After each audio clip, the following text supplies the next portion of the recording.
பரிசுத்தமும் கிருபை இரக்கம் நிறைந்த நல்ல ஆண்டவரே, மகிமையான நல்ல நேரத்துக்காக கோடாகோடியாக நன்மை ஸ்தோத்திரிக்கிறோம். உம்முடைய பாதத்தில் நாங்கள் கடந்து வந்து உடைய நாமத்தை மேம்படுத்தத்தக்கதான கிருபை எங்களுக்கு தந்ததுக்காக நாங்கள் வாழ்த்துகிறோம். இந்த வருஷத்துடைய கர்த்தாவே, இந்த கடைசி ஞாயிற்றுக்கிழமை நாங்கள் ஒருமைத்துமோடு கூட உறவாட தந்த பெரிய கிருபையை நாங்கள் நினைக்கிறோம். கூடிய அவனை ஆசீர்வாத சாட்சி மக்களுக்கு ஆச்சரிக்கிறோம். ஒருவருடைய கிருபை கொடுக்கட்டும். கொடுக்கப்பட்ட காணிக்கைகள் அவர்களுக்கு ஆச்சரிக்கிறோம். கர்த்தருடைய விசேஷமான ஆசீர்வாதங்களால் கரங்களை அலங்கரிக்கிறதை செல்கிறோம். அவர்களுடைய வியாபாரங்கள், தொழில்கள், குடும்ப வாழ்க்கை ஆகிய எல்லாவற்றிலும் ஆசீர்வாதம் தங்குவதாக. விசேஷமாக பாடல் பாட்டு மகனை ஆசீர்வதியும் வசந்த பிள்ளைகளை ஆசீர்வதியும். ஒவ்வொருவரையும் நேரம் ஆராதனை ஆறுவது இந்த நேரம் வரை முன்னே நடத்துவதற்குடைய பிள்ளைகளை அர்ப்பணிக்கிறோம், ஜெபிக்கிறோம். பிள்ளைகளோடு தேவனுடைய கிருபை இருக்கட்டும். தொடர்ந்து ஆவியினோடு பேசு. இயேசுவின் நாமத்தில் நல்ல பிதாவே, ஆமென். அப்படியே உட்கார்வோம்.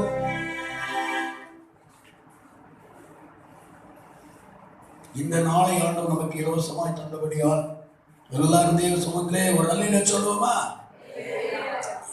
எல்லாரும் சொல்லுங்களேன் சத்தமா. இந்த ஆம்பளை பக்கம் மட்டும் சத்தமா சொல்லுங்க பாப்போம். சின்ன பிள்ளை சொல்லுங்க, நல்லா சொல்லுங்க. இந்த சொல்லுங்க. நம்ம பக்கம் தோல்வியாகி போனா பரவாயில்ல. சரி, ரைட். இப்போது சில அறிவிப்புகள் இருக்கிறது. கர்த்தருக்கு ஸ்தோத்திரம். வருகிற நம்ம 31ஆம் தேதி இரவு 9:30 மணிக்கு விசேஷமான நடுநிசி ஆராதனை தொடங்கப்படுகிறது. வாக்குத்தத்த ஆராதனை, நம்ம வருஷத்தோடு உள்ள அந்த ஆராதனை பெருஞ்சலம் உள்ள ஆத்மாக்கள் எல்லாம் சேர்ந்து இங்கே அந்த ஆராதனை ஒழுங்காக்கப்பட்டிருக்கிறது. இந்த புது வருட ஆராதனைக்கு எல்லா தேவ பிள்ளைகளும் கடந்து வரும்படியாக அன்போடு உங்களை அழைக்கிறோம். அன்றைக்கு ஒரு காப்பி வைக்க வேண்டும். அது யாராவது முன்னாடி நீங்கள் கடந்து வந்தால் அதை ஒழுங்குபடுத்தி வைக்கலாம். ஒருவராகவோ 2 பேராகவோ இந்த காரியங்களை செயல்படுத்துங்க. கர்த்தர் ஆசீர்வதிப்பாராம். இப்போதும் கூட கடந்த நாளில் பரிசு வாங்காத 2 பரிசு இங்கே வைக்கப்பட்டிருக்கிறது. முதலாவது கனஸ்தானுடைய பரிசு, அது 6 முடிந்து போகும், இங்கே வாங்கி. அடுத்தபடியாக அபிஷேக், அந்த மகனுடைய அங்கே இந்த 2 அபிஷேக் இருந்திருக்காங்க. நல்ல ஒருவருடைய பேர் தனியாக வாசிக்க முடியல. இருக்கிற விடப்பட்ட பிரைஸ் வாங்க, வந்து வாங்க. நல்ல பிள்ளைப்பா, ஒன்றும் இல்லை. நீதான் வேற யாரு?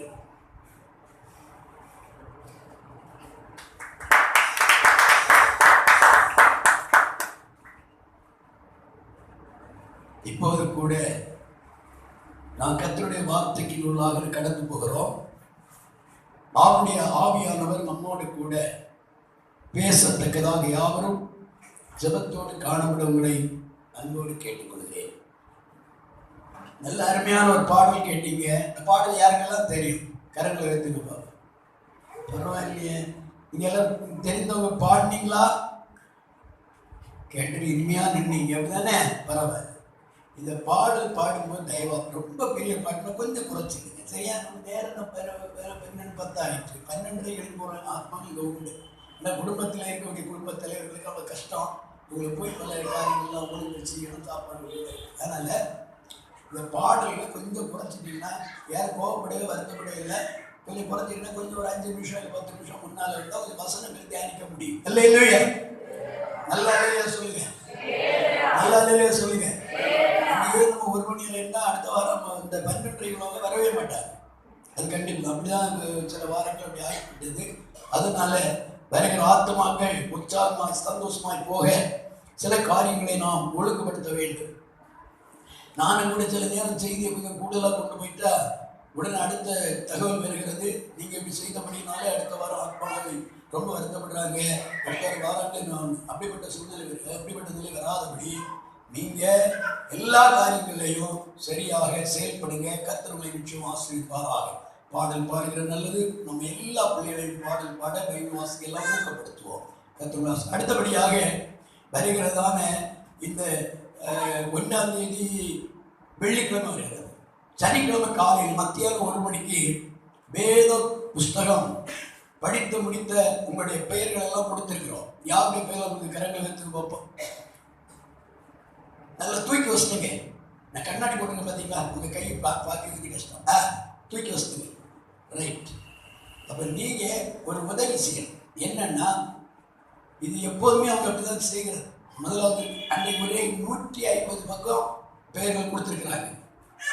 அப்போது சனிக்கிழமை 2ஆம் தேதி பகல அவர்கள் 1 மணிக்கு ஒரு இந்த வேத புஸ்தகத்தை நான் படித்தது இப்படி என்று ஒரு சாட்சி பெயருடைய உங்களை அழைக்கிறார்கள். அதில் நான் கலந்து கொள்ள வேண்டும். அடுத்த ஒரு சின்ன பரீட்சை இருக்கும். அது ரொம்ப லகுவாக இருக்கும். விருப்பம் உணவு எழுதலாம். விருப்பம் இல்லாதவங்களுக்கு பிரச்சனை கிடையாது.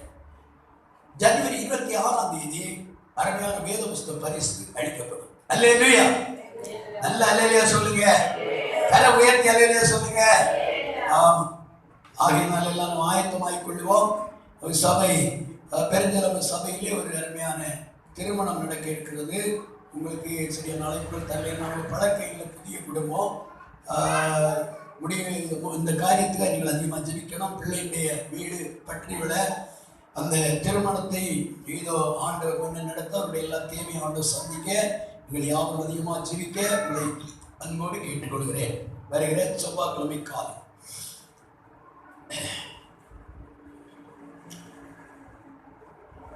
சீயோனில் எனக்காய் மூலை கல்லாயே, சீயோனில் எனக்காய் மூலை கல்லாயே, சீயோனில் என்னையோ சேர்த்தாய் கட்டியே, சீயோனில் என்னையோ சேர்த்தாய் கட்டியே, மேலோக நாதரில் தேவையை நோக்கிட்டு, மேலோக நாதரில் தேவையை நோக்கிட்டு, மேலோக சத்தியா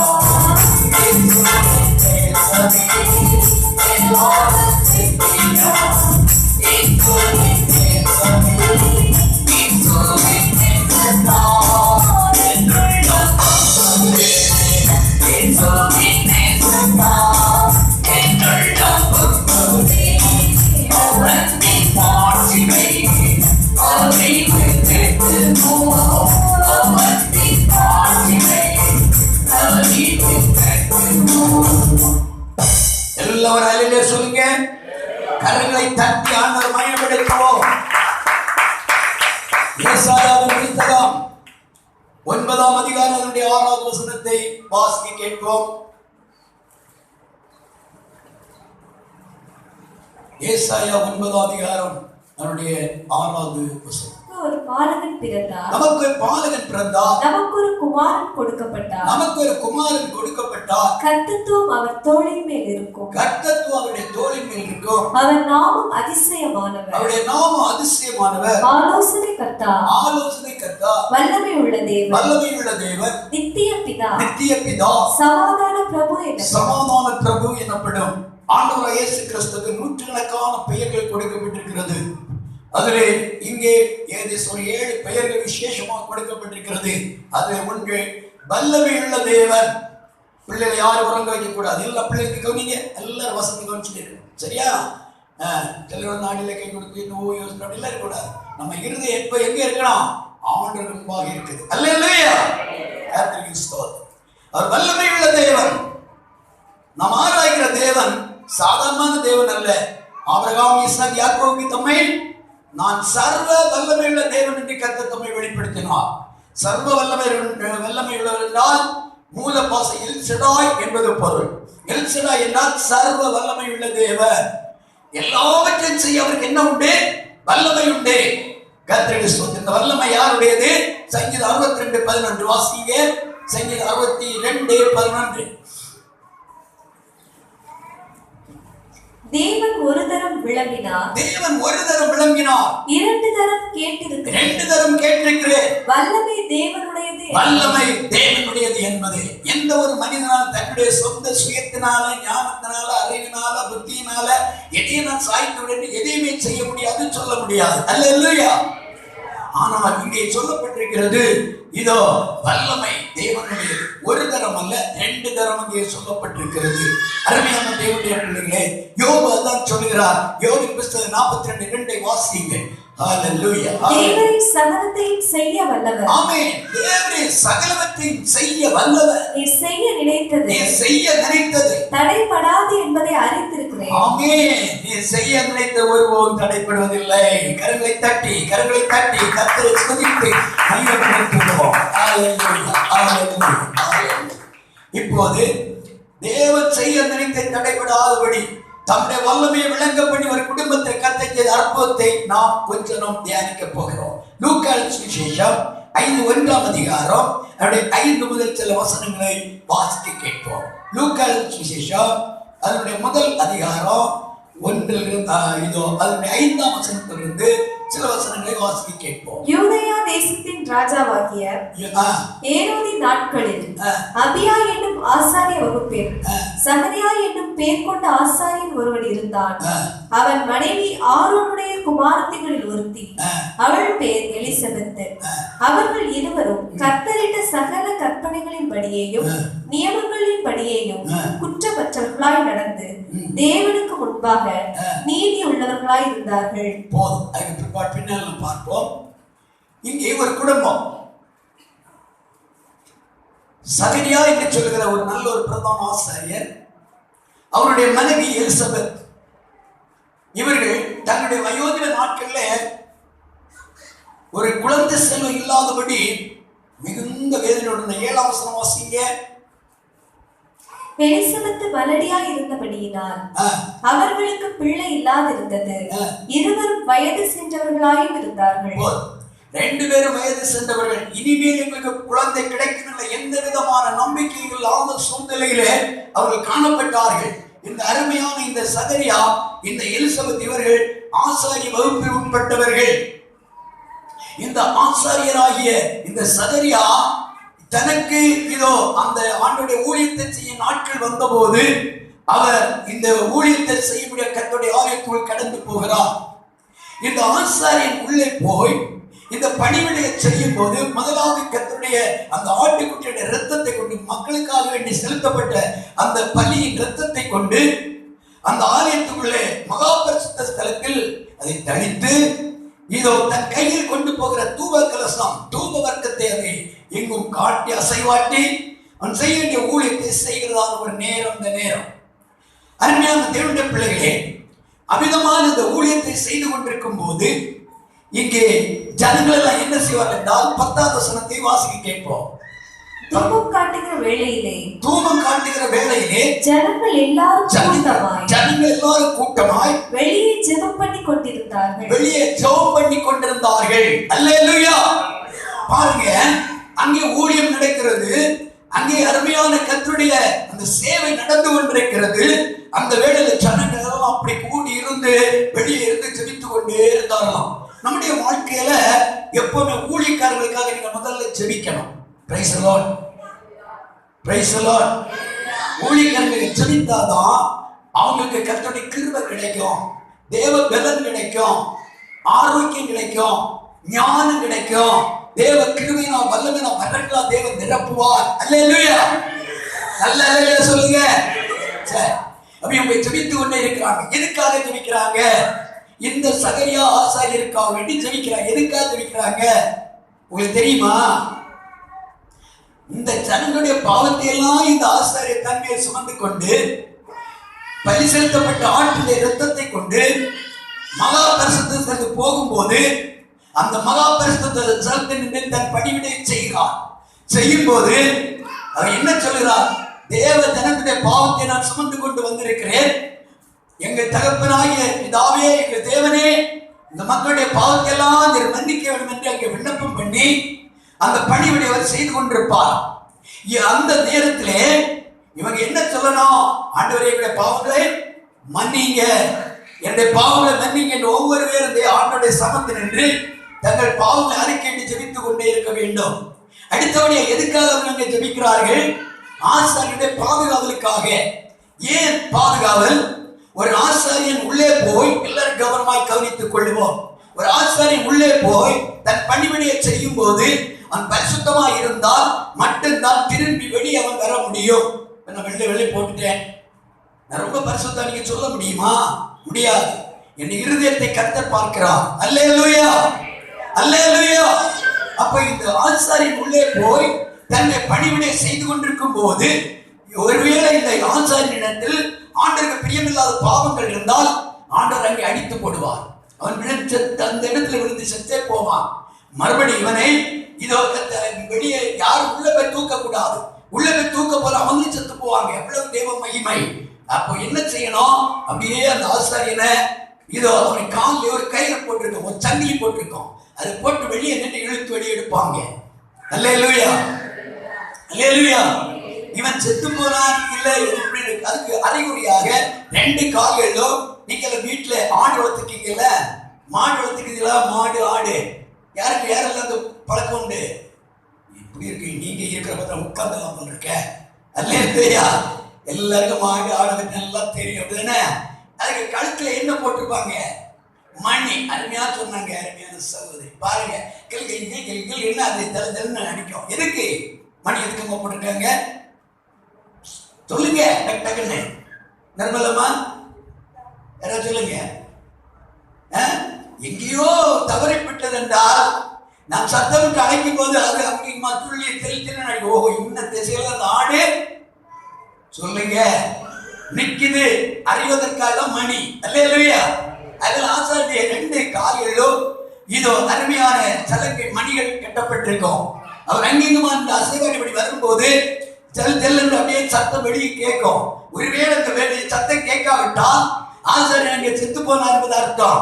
குறிக்கப்பட்ட நேரம் உண்டு. அந்த நேரத்துக்கு பின்பு அவர் இழுத்து வெளியே எடுத்து விடுவார்கள். அருமையான தேவனுடைய பிள்ளைகளே, ஆசாரியனுக்கு ஆபத்து வராதபடி இருப்பதற்காக சபையார் ஜெபித்துக் கொண்டிருக்கிறார்கள். எப்படி பல காரியங்களுக்காக சபையார் வெளியிட்டு ஜெபிக்கிறார்கள். நம்ம வாழ்க்கையில ஊழியக்காரனை பாதுகாவலுக்காக ஜெபிக்கணும், ஊழியக்காரனை தேவைக்காக ஜெபிக்கணும். ஊழியக்காரன் நமக்கு எப்போது ஜெபித்துக் கொண்டிருப்பாங்க.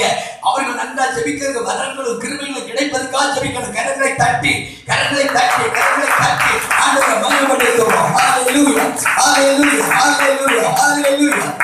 பாருங்க, இப்போ இந்த அருமையான சகரியா வயோதிப மனிதர், இந்த எலிசபெத் அருமையான பாட்டி, 2 பேரும் தாத்தா பாட்டியா இருக்கிறாங்க. பிள்ளைகிட்ட கேப்பேன், திடீர்னு சொல்லணும், சரியா? யாரா இருக்கிறாங்க? சொல்லுங்கம்மா. தாத்தா பாட்டியா இருக்கிறாங்க. இவங்க யாரு? என்ன இல்ல? குழந்தை இல்லை. அப்ப குழந்தை இல்லைன்னா பொதுவா ஒரு குடும்பத்தை ஒரு குழந்தை ஒரு வீட்டுக்கு இல்லைன்னா இப்ப எல்லாம் ஒரே ஒரு குழந்தை. அந்த குழந்தை ஒளிமயமோ எங்கள் வீட்டுக்கு ஆசீர்வாதம் சொல்றாங்க. முன்காலங்கள 7, 14, 16 இல்லையா? அப்ப இப்ப எல்லாம் மொத்தத்துல இது குறைவது காரியம் என்ன தெரியுமா? ஆண்டோட வருகை ரொம்ப சீக்கிரம் இருக்குது. அல்லேலூயா, அல்லேலூயா. எங்க திரும்பினாலும் ஆண்டோட வருகை தான் அது காட்டுது. சரி, இப்போ தேவனுடைய வசனத்தினால் நாம் திரும்புவோம். அங்கே இந்த அருமையான சகரியா ஊழியத்தை செய்து வரும்போது அங்க ஒரு சம்பவம் நடந்தது. கீழே வாசிங்கம்மா சீக்கிரம். அப்படி இருக்க அவர் தன் ஆசாரிய வகுப்பின் முறைமைப்படி தேவ சந்நிதியிலே ஆசாரிய ஊழியம் செய்து வருகிற காலத்தில் ஆசாரிய ஊழிய முறைமையின்படி அவர் தேவாலயத்துக்குள் பிரவேசித்து தூபம் காட்டுகிறதற்கு சீட்டை பெற்றார். தூபம் காட்டுகிற வேளையிலே ஜனங்கள் எல்லாரும் கூட்டமாய் வெளியே ஜெபம் பண்ணி கொண்டிருந்தார்கள். அப்பொழுது கர்த்தருடைய தூதன் ஒருவர் தூபபீடத்தின் வலது பக்கத்திலே நின்று அவனுக்கு தரிசனமானான். சகரியா அவனை கண்டு கலங்கி பயமடைந்தான். தூதன் அவனை நோக்கி, சகரியாவே பயப்படாதே, உன் வேண்டுதல் கேட்கப்பட்டது. உன் மனைவியாகிய எலிசபெத்து உனக்கு ஒரு குமாரனை பெறுவாள். அவனுக்கு யோவான் என்று பெயரிடுவாயாக. உனக்கு சந்தோஷமும் மகிழ்ச்சியும் உண்டாகும். அவன் பிறப்பு நிமித்தம் அநேகர் சந்தோஷப்படுவார்கள். பாருங்க, தொடர்ந்து இந்த முழுவதும் வாசிக்கும் போது உங்களுக்கு சரியா இதை புரிந்து கொள்ள முடியும். நான் சில காரியங்களை சொல்லிக் கொண்டு போகிறேன். இங்கே பார்க்கும்போது ஆசாரிய ஊழியத்தை செய்து கொண்டிருக்கும் போது அவருடைய வலதுபுறம் அவருக்கு ஒரு மகிமையான வெளிச்சம் பிரகாசம் நிறைந்த ஒரு தூதன் அங்கே இறங்கி வந்தார். அல்லேலூயா. நீங்க வீட்டுல இருக்கீங்க, இந்த பிள்ளை பிரியா வீட்டுல தனியா இருக்கிறாள், திடீர்னு தேவதூதன் இறங்கிட்டார். எப்படி இருக்கும்? பயப்படுவியா? ஆமா, பயப்படுவாங்க. பாருங்க, யாரெல்லாம் பயப்படுவீங்க? நீங்க தனியா இருக்கும், அப்படி ஒரு தூதன் இறங்கி வந்தா. அபிஷேக் சொல்ற, நான் பயப்படவே மாட்டேன்னு. பரவாயில்லையே, கர்த்தருக்கு ஸ்தோத்திரம். யாரா இருந்தாலும் பயம் வரதான் இல்லையா? அப்ப இவர் பயப்படுகிறார். பயப்பட்டோன்னு இந்த தூதன் சொல்லுகிறார், இந்த சகரியாவை நீ பயப்பட வேண்டாம். நீ என்ன செய்ய வேண்டாம்? சொல்லுங்க, நீ பயப்பட வேண்டாம். நான் பரலோகத்திலிருந்து தேவனால் அனுப்பப்பட்டு வந்திருக்கிறேன். உன் ஜெபத்தை எல்லாம் நான் கேட்டேன். அங்க சொல்லப்பட்டிருக்கிற உன் ஜெபங்கள் கேட்கப்பட்டது. அல்லேலூயா. உன் ஜெபங்கள் கேட்கப்பட்டது. அப்ப அந்த ஜெபங்கள் கேட்டு உனக்கு பதில் கொடுக்கும்படி வந்திருக்கிறேன். என்ன பதில்? உன்னுடைய மனைவி மலடியா இருக்கிறாள், அவளுக்கு ஏற்ற காலத்தில் ஒரு குழந்தையை நன்கொடுக்க போகிறேன். அல்லேலூயா. இதை கேட்டோன்னு இவர் இங்க விசுவாசிப்பார், இவருக்கு விசுவாசமே இல்லை. அப்ப கேட்டாரு, சரி நான் சுருக்கமா போயிரு. கேட்டாரு, அதுக்கு அப்படி குழந்தை கிடைக்கும்னு சொன்னா அதுக்கு அடையாளம் என்னன்னு கேட்டார். அடையாளம் கேட்டோன்னே இந்த தேவத்துல என்ன சொன்னார் தெரியுமா? அவர் கேட்கிறார், 18ஆம் வசனம் வாசிங்க, 18 வாசிங்க. அப்பொழுது சகரியா தேவதூதனை நோக்கி, இதை நான் எதினால் அறிவேன்? நான் கிழவனா இருக்கிறேன். நான் கிழவனா இருக்கிறேன். என் மனைவியும் வயது சென்றவளா இருக்கிறாளே என்றார். மனைவியும் வயது சென்றவளா இருக்கிறாளே என்றான். தேவதூதன் அவனுக்கு பிரதியுத்தரமாக, நான் தேவ சன்னிதானத்தில் நிற்கிற காபிரியேல் என்பவர். நான் தேவ சன்னிதானத்தில் நிற்கிற காபிரியேல் என்றான். உன்னுடனே பேசவும், உன்னோடு பேசவும், உனக்கு இந்த நற்செய்தியை அறிவிக்கவும் அனுப்பப்பட்டு வந்தேன். ஓ, இந்த நற்செய்தியை உனக்கு நான் அறிவிக்கும்படி அனுப்பப்பட்டு வந்தேன். பரலோகத்திலிருந்து தேவனால் அனுப்பப்பட்ட தூதன். தொடர்ந்து கீழே, இதோ தகுந்த காலத்திலே நிறைவேற போகிற, இதோ தகுந்த காலத்திலே நிறைவேற போகிற என் வார்த்தைகளை நீ விசுவாசியாதபடியினால் இவைகள் சம்பவிக்கும் நாள் மட்டும் நீ பேசக்கூடாமல் ஊமையாய் இருப்பாய் என்றான். பாருங்க, தேவதூதன் சொன்ன வார்த்தை அதை என்ன செய்யல? விசுவாசிக்கல.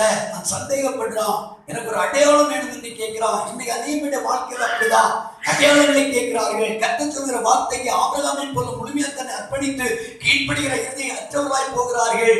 இங்கே அவன் அடையாளத்தை கேட்ட உடனே ஒரு அடையாளத்தை கொடுத்தார் தேவதூதன். என்ன அடையாளம்? பிள்ளை பிறக்கிற நேரம் வரையிலும் நாள் வரையிலும் நீ வாய் பேச மாட்டாய், வாய் மூடிவிட்டது. எவ்வளவு பரிதாபம் பாருங்க. அப்போ அந்த பிள்ளை பிறக்கும் போது அந்த பிள்ளை என்ன பெயர் போடணும்?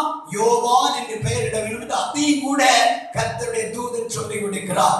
கடைசியாக அந்த சுருக்கம் முடித்துக்கிறேன். பாருங்க, இந்த அருமையான இந்த சகரியா வீட்டுக்கு வந்தார். எலிசபெத் ஏற்ற நேரத்துல இதோ கர்ப்பம் தரித்து நல்ல ஒரு அருமையான குழந்தை பெற்றோட பாக்கியம் கிடைத்தது. இதுக்குள்ள என்ன நடக்கிறது? இதோ மரியாளுக்கு தேவதூதன் கபிரியேல் தரிசனமாகி, இதோ உன்னிடத்தில் பிறப்பது இதோ பரிசுத்தாவினால் கிடைக்கிற பரிசுத்தம் உள்ள ஒரு தேவகுமாரன் என்றெல்லாம் சொல்லி காரியங்களை ஒழுங்குபடுத்துகிறார். இவங்க 2 பேரும் ஒரு நாள் சந்திக்கிறாங்க. சந்திக்கும் போது அங்க ஒரு சம்பவம் நடந்தது. என்ன தெரியுமா? இதோ கர்த்தருக்கு ஸ்தோத்திரம். வாசிங்க 41ஆம் வசனம்.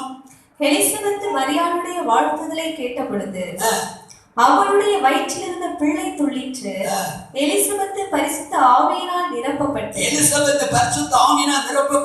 உரத்த சத்தமா ஸ்திரீகளுக்குள்ளே நீ ஆசீர்வதிக்கப்பட்டவள், உன் கர்ப்பத்தின் கனியும் ஆசீர்வதிக்கப்பட்ட. பாருங்க, எனக்கு ரொம்ப தூரம் விரிவா சொல்றது போதும், நேரம் போதும் அப்படின்னு நான் சுருக்கமா போகிறேன். இங்கே இவர்கள் 2 பேர் சந்தித்த உடனே எலிசபெத்துடைய வயிற்றில் இருந்த குழந்தை துள்ள ஆரம்பித்தது. எதனால? பரிசுத்த சொல்லுங்க, பரிசுத்த ஆவியினால. இன்னைக்கு உலக மனுஷன் ஒரு குழந்தை ஜனித்த உடனே அது ஜாதகம் பார்த்து அது எப்படிப்பட்ட காரியத்தெல்லாம் பார்த்து நாட்களை கழித்து எல்லாம் செய்யறாங்க. குழந்தைக்கு வயிற்றுல இருக்கும் போது தேவையில்லாத காரியங்கள் பேசுறாங்க, வீட்டுல சண்டை கொடுக்கிறது, பேசுறது, சத்துரு பண்ணுகிறது, வாய்ந்து வருகிற வார்த்தைகள், மோசமான காரியங்கள், இதெல்லாம் அந்த குழந்தை கவனிக்கிறது. அல்லேலூயா, அல்லேலூயா. ஆனால் இங்க தேவ பிள்ளைகளுடைய வயிற்றுக்குள் கிடைத்ததான குழந்தை என்ன செய்கிறது? பரிசுத்த ஆவியானவர் துள்ள ஆரம்பித்தது. கரங்களை தட்டி எல்லாரும் கர்த்தரை ஸ்தோத்திரம் மகிமைப்படுத்துவோம். அன்னையான தாயே, தகப்பனே, உங்களுடைய சந்ததிகள் ஆசீர்வதிக்கப்பட்டு பரிசுத்த ஆவியின் நிலைக்குள் வர வேண்டும் என்றால் முதலாவது நீ பரிசுத்த ஆவியின் அபிஷேகத்தில் வர வேண்டும். ஹalleluya, ஹalleluya. சகரியா விசுவாசிக்கவில்லை. அது விசுவாசிக்காதவரின் உனக்கு கிடைத்த தண்டனை இதோ ஊமையனா மாற்றப்படுகிறார். ஆனா எலிசபெத் அதை விசுவாசித்தாள், மரியாள் அதை விசுவாசித்தாள். அதான் மரியாளோடு இதோ எலிசபெத் பேசுவோம், இதோ விசுவாசித்தவை நீ பாக்கியவதி. அருமையான தேவனை இன்றைக்கு இந்த தேவ சமுதிரை நம்முடைய வாழ்க்கையில கர்த்தர் நமக்கு ஒரு வாக்குத்தத்தம் தந்திருந்தார், தேவனும் தரிசனம் தந்திருந்தார், ஏற்ற காலத்தில் நிறைவேறும். அல்லேலூயா சொல்லுங்க. நாம் அதுக்கு எப்படி இருக்கணும்? பாத்திரவான்களா இருக்க வேண்டும். அங்க எலிசபெத்தை பற்றியும் அந்த அருமையான அந்த இது சகரியா பற்றி சொல்லப்பட்டிருக்கிற வாசிங்க 6ஆம் வசனம். அவர்கள் எப்படி இருந்தார்கள்? வாசி. இருவரும் கர்த்தரிட்ட சகல கற்பனைகளின் படியேயும் நியமங்களின் படியேயும் குற்றமற்றவர்கள் நடந்து தேவனுக்கு முன்பாக நீதி உள்ளவர்களாய் இருந்தார்கள். தேவனுக்கு முன்பாக நீதி உள்ளவர்களாய் நடந்தார்கள். அது மட்டுமல்ல, அவர்கள் கர்த்தருக்கு பயப்படுவர்களாய் இருந்தார்கள். நமக்குள்ள நீதி இருக்கணும் கர்த்தர் விரும்புகிறார். நியமங்கள், தேவன் கொடுத்த நியம ஒழுங்கின்படி நம்ம ஜீவிக்கணும் கர்த்தர் விரும்புகிறார். கிறிஸ்து பிறப்பின் பண்டிகை வைக்கப்பட்டிருக்கிறது. நமக்கு ஒரு பெரிய சந்தோஷம். ஒருவேளை 25ஆம் தேதி இயேசு பிறந்ததான டேட் கரெக்ட் இல்லாத இருந்தாலும் இயேசு பிறந்தது உண்மை. அல்லேலூயா, அல்லேலூயா.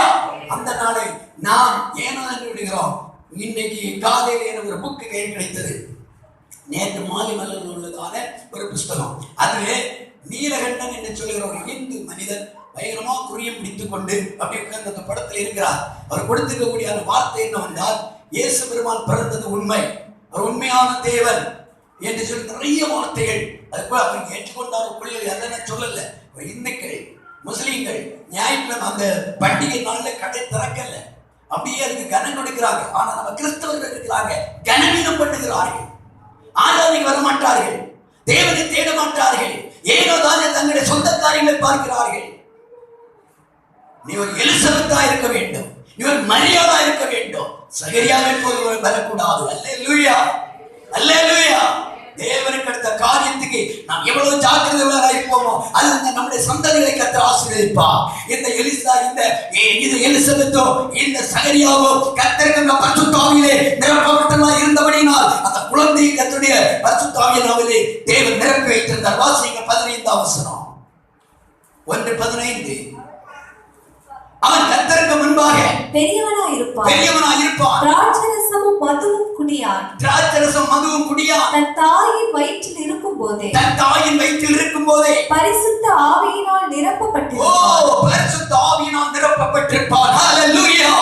இந்த பிள்ளை பிறக்கிறதுனாலே அந்த அருமையான கோத்திரத்துக்கு, இஸ்ரவேல் ஜனத்துக்கும், சகல பூமியின் ஜனங்களுக்கும் என்ன உண்டாகுமா? வாசிப்போம் 14ஆம் வசனம்.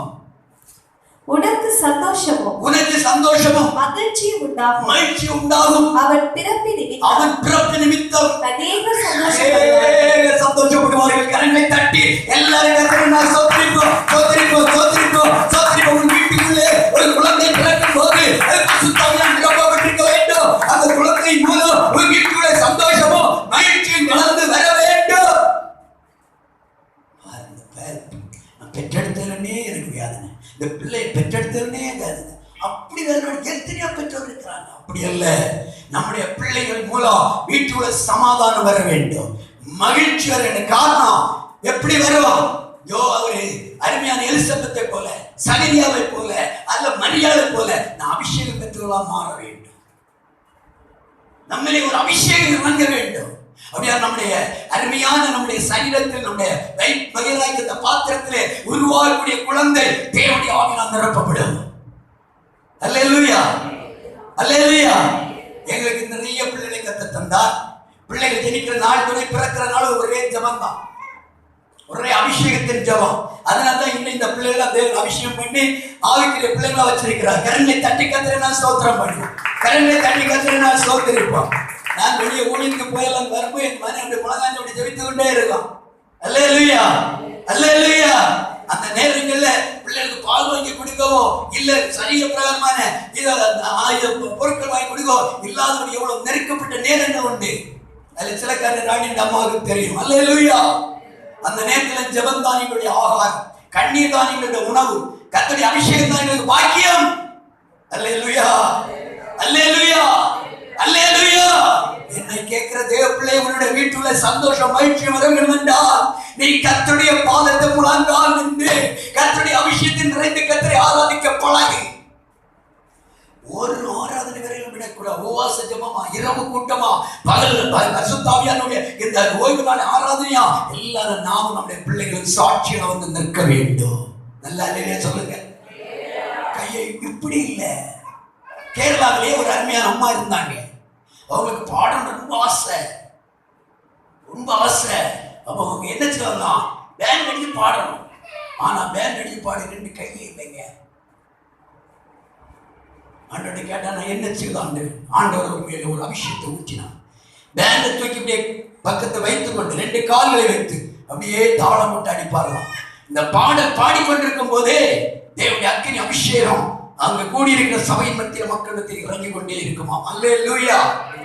ஐயா, காலில் ஏதோ கை இல்லாம இருந்தாலும் அப்படிப்பட்ட நிலையில் அவ்வளவு ஆர்வத்தோடு கர்த்தரை ஆராதித்து தேவன் ஊழியம் செய்த மக்களின் ஏராளம்.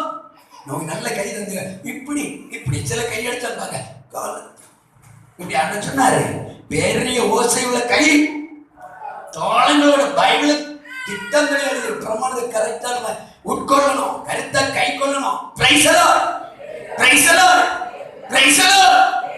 நான் ஜெபிக்க போறேன். நான் ஒரு 2 காரியத்தை மட்டும் சுட்டி காண்பித்து என்னுடைய வார்த்தை வச்சிருக்கணும். ஒன்று, சகரியா விசுவாசிக்கவில்லை. விசுவாசியாதபடியால் ஊமையனாக்கப்பட்ட நிலை இருந்தது. உன் குடும்பத்தில் உன் வாழ்க்கையில கர்த்தர் அந்த வாக்குத்தத்தங்கள் தரிசனங்களை குறித்து நீ விசுவாசம் ஏனோ தான் முறுமுறுத்துக் கொண்டு என் ஆண்டவர் இத்தனை காலம் என் வாழ்க்கை எப்படி அகைத்துக்கிறார் என்று நீ நினைத்துக் கொண்டு பயிர்ந்தால் தேவனுடைய ஆசீர்வாதத்தை பெற்றுக்கொள்ள முடியாது. எலிசபெத் போல, மரியாதை போல நீ விசுவாசி, என் தேவன் எல்லாம் முடியும். அவர் வல்லமையுள்ள தேவன், அவர் சர்வ வல்லமையுள்ள தேவன். அவர் நினைத்தது தடைப்படாது, அவர் சொல்லியே செய்யாதபடி இருக்கிற தேவன் அல்ல. அல்லேலூயா, அல்லேலூயா.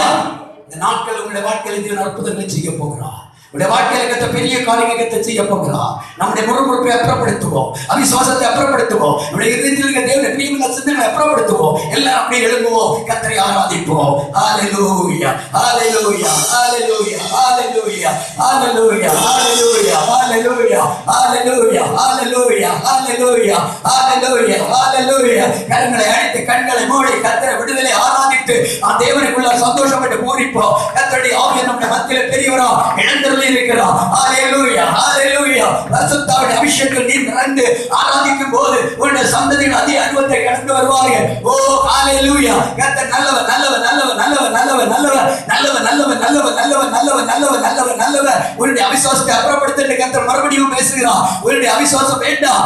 ஆமென், ஹalleluya. கர்த்தர் சொல்லுகிறார், விசுவாசித்தவனே நீ பாக்கியவான் என்று கர்த்தர் சொல்லுகிறார். உன்னிடத்தில் விசுவாசம் காணப்படட்டும். கர்த்தர் சொன்ன வார்த்தை ஒரு நாள் மாறி போவதில்லை. கர்த்தர் தந்த வாக்குத்தத்தத்துக்கு கர்த்தரை துதி, தந்த பிள்ளைகளுக்கு கர்த்தரை துதி, தந்த புருஷனுக்கு கர்த்தரை துதி. என் புருஷனை ரட்சிக்கப்படவில்லை என்று நீ முறுமுறுத்துக் கொண்டிருக்கிறாயோ? ஐயோ, இவ்வளவு நாள் ஜெபித்தோ ஒரு பிரயோஜனம் இல்லை என்று நினைக்கிறாயோ? இல்லை, இல்லை. கர்த்தர் சம்மத்திலே உன்னை அர்ப்பணம் பண்ணு. ஏற்ற காலத்திலே கர்த்தர் தம்முடைய வார்த்தையை நிறைவேற்ற போகிறோம். ஹalleluya. எல்லாருடைய கரங்களை தட்டி, எல்லாருடைய கரம் தட்டி, எல்லாருடைய கரம் தட்டி. உடா ரபா ஷபா ரபா ரபா தீகா பாலா பாதா ரபா ஷபா ரபா ரபா ரபா ரபா. என் பிள்ளைகள் இப்படியா இருக்கிறார்களே என்று நினைக்காத. ஒரு பிள்ளைகளை ராஜ்யங்களை தேவன் உயர்த்த போகிறான்.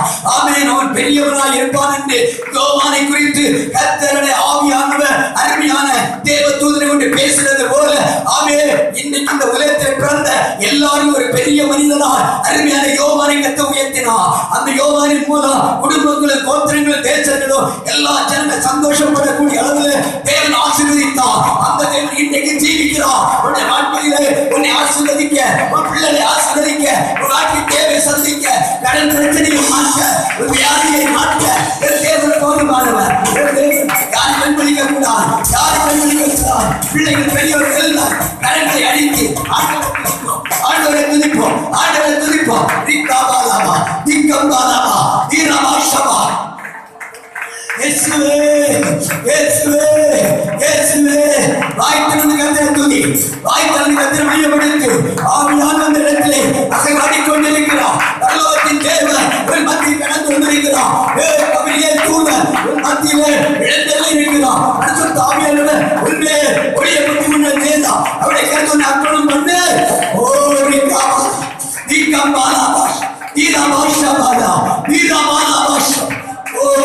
அவிசுவாசங்கள் முறுமுறுப்புகள் கர்த்தருடைய சின்னங்கள் அப்புறப்படுத்தி விடு. கர்த்தருடைய வாக்குத்தத்தத்தை பிடித்துக்கொள். 2 நிமிஷம் அர்ப்பணிப்பு. என் வாழ்க்கையில வேறு ஆசீர்வாதத்தை பெற்றுக்கொள்ள முடியாது இருப்பதற்கான என்னுடைய முறுமுறுப்பு, என்னுடைய அவிசுவாசம், என்னுடைய சாங்கமோகம் என்னை விட்டு மாற்றி போடுங்கப்பா, என்னை விட்டு மாற்றி போடுங்க. ஓ ஹல்லேலூயா. நீ செய்ய வேண்டிய காரியங்கள் சகரியாவின் குடும்பத்தை போல நேர்மையோடும் பயத்தோடும் தேவனுடைய நியாமத்தின்படியே சகல காரியம் உண்மையுத்தவர் செயல்படுவாயானால் ஏற்ற நேரத்திலே சொல்லப்பட்ட கர்த்தருடைய வாக்குத்தத்தம் உன் குடும்பத்துக்குள்ளே கர்த்தர் நிறைவேற்றுவார். ஹல்லேலூயா. கரங்களை தட்டி கர்த்தரை மையப்படுத்தி ஆண்டவருக்கு நன்றி சொல்லுவோம். ஹல்லேலூயா.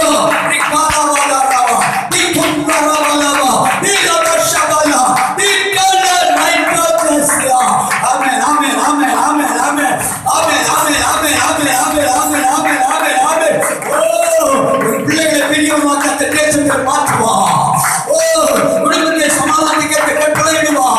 எந்த இடத்திலே எழுதப்பட்ட போல நீ நிந்திக்கப்பட்டு ஒடுக்கப்பட்டாயோ அதே தாரத்திலே மகிழ்ச்சிக்குரிய குடும்பமா அருமையான சகோதரி, அருமையான சகோதரா, உன்னை மாற்றி உயர்த்த போகிறா.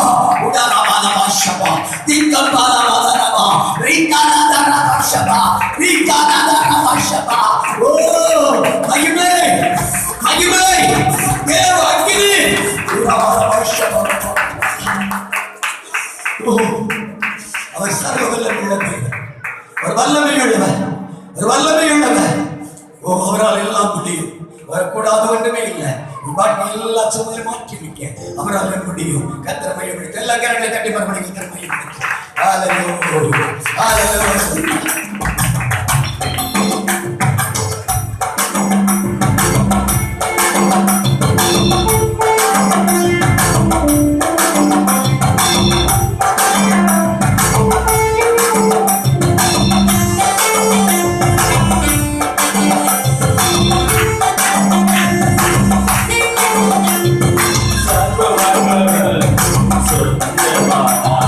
சாவை வென்று ஜீவனானா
உம்முடைய சமூகத்திலே சில நிமிஷம் அமர்ந்திருந்து வேதத்தின் தியானம் முகத்துவங்களை கற்றுக்கொள்ளத்தக்கதாய், தியானிக்கத்தக்கதாய், வேதவசனத்தில் உள்ள தேவனுடைய ஆசீர்வாதத்தை பெற்றுக்கொள்ளத்தக்கதாய், பரலோகத்தின் தேவனை தந்த பெரிய கிருபைக்காய் நன்றி உள்ளத்தை தோன்றவனை ஸ்தோத்திரிக்கிறோம். உடைய சமுதிரை கடந்த பிள்ளைகள் ஒவ்வொருவரும் தனித்தனியா பேரை தொட்டு ஆசீர்வதிப்பீராக.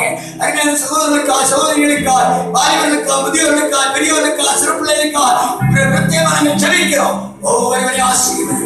இப்போ நம்முடைய பிள்ளைகளுடைய இல்லங்களை கடந்து போகும்போது கேட்கப்பட்ட தேவனுடைய வசனத்தை வைத்து என்று தியானித்து தேவசமுத்திர ஆசீர்வாதத்தை சோதரிக்க தகுதிப்படுத்த வேண்டும் என்று வேண்டுகிறோம். 31ஆம் தேதி நடக்க இருக்கிறதான ஆராதனை முதியோருடைய ஆராதனை குழந்தை கத்த புறப்படுவீராக.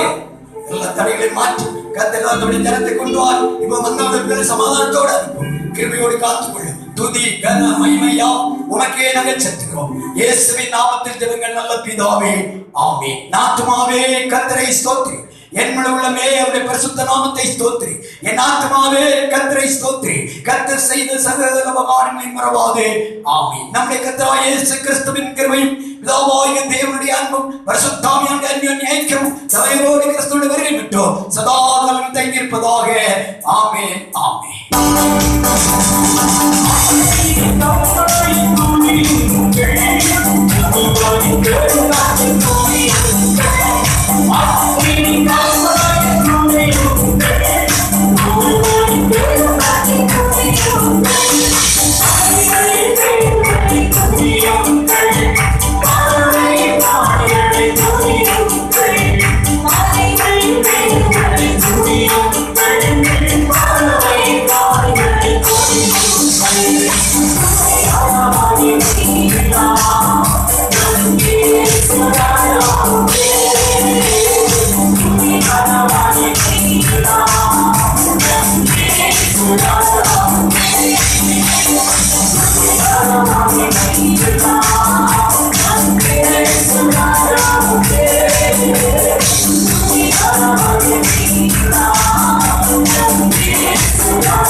சரியாக 9 மணிக்கு ஆராதனை ஆரம்பிக்க எல்லா தேவர்களும் கடந்து வாருங்கள்.